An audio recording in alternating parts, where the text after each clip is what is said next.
하이썸입니다. 우리나라 드라마와 예능 프로그램들이 넷플릭스에서는 언제나 큰 인기입니다. 영어권이네 비영어권이네 하는 구분도 필요 없이 통합해서 보았을 때도 현재 시간 스트리밍 순위 매체 플릭스페트롤 기준 전 세계 3위, 5위, 10위가 우리나라의 시리즈물인데요. 전 세계 탑10 스트리밍 프로그램 순위에 무려 3개의 작품이 올라있는 상황입니다. 그리고 1위, 4위, 7위, 9위의 이름을 올린 프로그램들이 미국 것임을 감안한다면 넷플릭스 기준으로는 전 세계 콘텐츠 업계를 미국과 양분하고 있는 국가가 바로 우리 대한민국인 것이죠. 이런 건 사실 엄청나게 대단한 성과임에 틀림이 없음에도 우리는 이제 더 이상 놀라지 않게 된 것이 더 놀라운 상황입니다. 그런데 현재 전 세계적으로 가장 큰 화제를 일으키고 있는 프로그램은 안타깝게도 우리나라가 만든 것이 아니라 미국이 만든 것인데요. 그것은 바로 중국이 대분노를 분출하고 있는 작품 삼체입니다. 무려 70개국이 넘는 국가에서 현재 1위를 하고 있는 삼체는 우리나라에서도 큰 관심을 얻어 3위를 기록하고 있는데요. 이 작품이 이런 뜨거운 관심을 얻고 있는 이유 중 몇 가지는 한국에서는 물론 세계적으로 큰 인기를 얻은 바 있는 왕좌의 게임 제작진이 만들었기 때문이기도 하고 우리에게도 익숙한 유명 배우들이 등장하기 때문이기도 하며 SF 문학계의 노벨상이라 일컬어지는 휴고상을 아시아 최초로 수상한 작품인 중국 작가 류스신의 소설 삼체 지구의 과거 3부작을 각색한 드라마이기 때문이기도 할 것입니다. 그런데 이 드라마에는 중국의 문화 대혁명 사건과 관련한 중국의 입장에서는 매우 불편할 만한 내용이 담겨 있는데 특히나 그 장면이 드라마의 시작부터 아주 강렬하게 등장하여 이에 크게 분노하고 있는 중국인데요. 그래서 이는 국제적 논란으로까지 이어지고 있는 상황입니다. 아울러 이번 논란에서 중국은 중국대로 거품을 물고 있지만 우리나라 입장에서도 중국의 분노를 할 수밖에 없는 만행이 만천하에 드러났는데요. 우선 CNN은 넷플릭스의 블록버스터 삼체로 여론 분열이 일어나고 중국 내 민족주의 분노가 촉발되었다 보도하고 있습니다.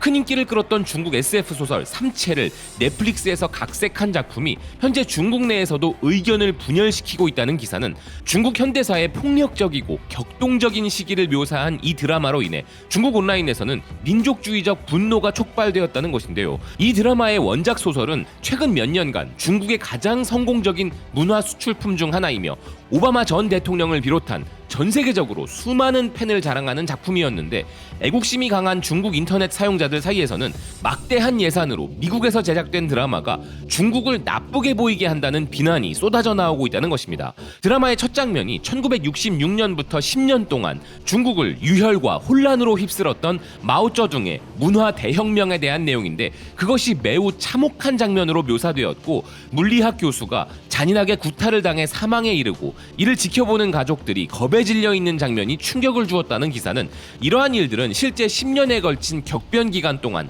자주 발생한 사건들이었다면서 마오쩌둥의 광포한 홍위병들에 의해 상위 계급으로부터 적들이라 낙인 찍힌 자들이 굴욕을 당하고 구타를 당하고 고문당했던 것을 이 드라마는 노골적으로 드러냈다고 이야기했는데요. 이에 대해 중국의 온라인 평론가들은 작품이 의도적으로 중국에 대한 나쁜 시각을 가지고 그려냈다 비난하면서 폭발했다는 것입니다. 그 밖에도 배우 캐스팅부터 시각 효과, 스토리의 설정이나 캐릭터의 급격한 변화에 이르기까지 드라마의 다양한 측면에 중국인들은 분노를 일으켰다고 하는데요. 그리고 국제적인 출연진에 중국이 아닌 런던을 기반으로 하는 내용으로 스토리가 각색되어 중국적인 부분을 덜어낸 것에 대해서도 원작과 달리 서구가 인류를 구하는 줄거리로 해석됐다고 비판하고 있다는 것입니다.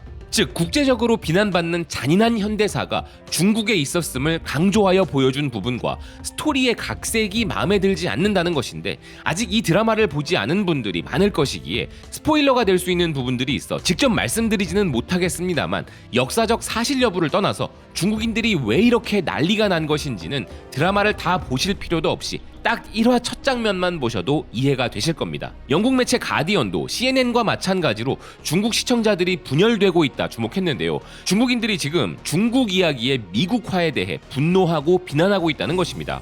현재 중국의 SNS 플랫폼 웨이보에는 삼체라는 해시태그를 가진 게시물이 무려 14억 2,400만 개가 작성되었고 조회수는 22억 3천만 회를 넘겼다는 것인데요. 원래 중국을 배경으로 하는 이야기인데 극중 배우들의 성별이 바뀌고 그 외에도 여러 설정이 변경된 것에 중국인들은 분노하고 있다는 것입니다.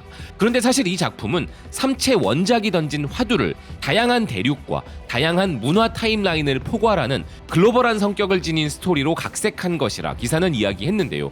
중국이 이 작품을 이렇게 비판을 하는 것에 대해 기사는 거기엔 미국을 향한 지정학적 적대감이 담겨 있는 것이고 그들의 문화에 대한 국수주의적 반발이기도 하며 스토리의 미국화에 대한 분노라고 이야기했습니다. 그런데 여기서 주제넘게 저의 개인적 견해를 이야기하자면 배우들과 설정에 분노하는 중국이라지만 이것은 사실이 아니죠. 그들은 넷플릭스가 자신들의 씻을 수 없는 현대사의 비극인 문화 대혁명에 대해 노골적으로 묘사하여 보여준 것에 대해 분노한 것이고 나머지 비판들은 그저 포장일 뿐입니다. 그리고 중국이 이렇게 분노하는 데에는 아무래도 체면이라는 것이 존재할 것 같은데요. 이런 작품을 보고 나면 전 세계 시청자들이 중국에 대해 어떻게 생각하겠냐는 것일 텐데 왜 그런 쓸데없는 걱정을 하는지 도무지 모르겠습니다. 이미지가 좋았던 국가가 특정 과거사가 드러남으로 인해 민망하고 창피하고 모욕적인 상황에 몰렸을 때 분노한다면 이해가 되는데 대부분의 전 세계 시청자들은 이 드라마를 봤다고 해서 애초에 가지고 있던 중국에 대한 이미지가 크게 달라지지 않았을 것이기 때문인데요. 중국에 이런 현대사가 있었고 중국이 이런 일을 저질렀다는 것에 새삼스레 놀라는 사람은 별로 없을 것입니다. 지금도 다를 바 없는 국가가 과거에도 그랬다는 것에 누가 놀라겠습니까? 중국이 문화대혁명에서 과학자를 때려 죽였다? 뭐 그런 사실은 그 어떤 놀라움도 주지 못하는 것이죠. 자, 그런데 우리가 분노해야 할 영역은 지금부터 시작입니다. 아마 이 영상 다 보지도 않으시고 이미 이런 댓글을 달고 계실 시청자분들 계실 텐데요. 근데 중국 너네는 이걸 어떻게 본 거냐? 중국에 서비스도 안 하는 넷플릭스인데 제 생각이 맞습니까? 혹시 댓글 작성하시다가 잠시 멈칫하셨나요? 자, 이 부분에 대해 우리는 분명 중국에게 할 말이 있는 것인데요. 홍콩의 사우스차이나 모닝포스트가 바로 이 부분에 주목했습니다. 기사는 현재 중국에서 넷플릭스 드라마 3채에 대한 불법 복제가 급증하고 있다 전하고 있는데요. 넷플릭스 서비스와 오리지널 작품이 공식적으로 제공되지 않는 중국에서 넷플릭스의 3채가 공개되자마자 불법 복제가 급증하였다는 기사는 P2P 파일 공유 프로그램 토렌트에서 이 작품에 대한 중국 다운로드 수는 3월 21일에 9618건이었고 다음 날엔 72,764건을 기록하였다면서 이는 중국의 불법 다운로드 역사의 대기록이었다는 것입니다. 그런데 사실 이 모든 토렌트 파일들이 또 다른 플랫폼들을 통해 중국 전역으로 퍼져나갔음을 감안한다면 이미 수억 명 이상이 불법으로 3채를 봤다는 것이죠. 근데 뭐 우리와는 상관없는 일이지 라고 생각하셨다면 기사가 언급하는 다음 이야기가 주목할 만한데요. 바로 이 3채라는 드라마의 불법 다운로드 수도 놀랍지만 중국의 역대 불법 다운로드 순위에 3채 다음으로 올라있는 드라마가 바로 한국의 좀비 시대극인 킹덤이었고 오징어 게임도 높은 순위에 있었다는 것입니다. 오징어 게임과 킹덤뿐만 아니라 넷플릭스에 존재하는 대부분의 한국 콘텐츠들은 중국의 불법 사용자들에게 무분별하게 노출되고 있다는 기사들은 이전부터 있어 왔지만 중국 전역이 보았다고 해도 과언이 아닐 3채와 맞먹는 규모로 우리나라 콘텐츠들이 퍼져나갔다는 사실은 매우 충격적인 것인데요. 물론 킹덤과 오징어 게임은 넷플릭스가 권한을 가진 넷플릭스 오리지널 작품들이긴 하지만 진짜 치가 떨리는 부분은 넷플릭스의 작품만이 아니라 우리 창작자들이 피땀 눈물 흘려 만든 우리나라가 소유권을 가진 작품들도 이와 같은 피해를 당하고 있다는 것입니다. 중국인들에게는 한국 작품들은 불법으로 보는 것이 아주 태연하고 당연하게 그냥 일상화되어 있다는 것인데요. 그런 피해를 본 작품을 대보라고 한다면 지금 이 영상을 10시간짜리 다큐로 만들어도 다 나열하지 못하겠지만 그중 가장 최근 작품은 얼마 전 국내에서 1000만 관객을 돌파하고 133개국 개봉이 확정되어 세계적으로 주목받고 있는 영화 파묘였습니다. 중국은 이 영화를 불법으로 본 것도 모자라 이 영화를 조롱까지 하고 있는 상황인데요. 배우들의 얼굴에 쓰여진 한자를 두고 중국의 문화에서는 이런 것이 모욕적인 것인데 한국에서는 이게 멋있는 줄 아나 보다 라는 것이 그 조롱의 내용입니다.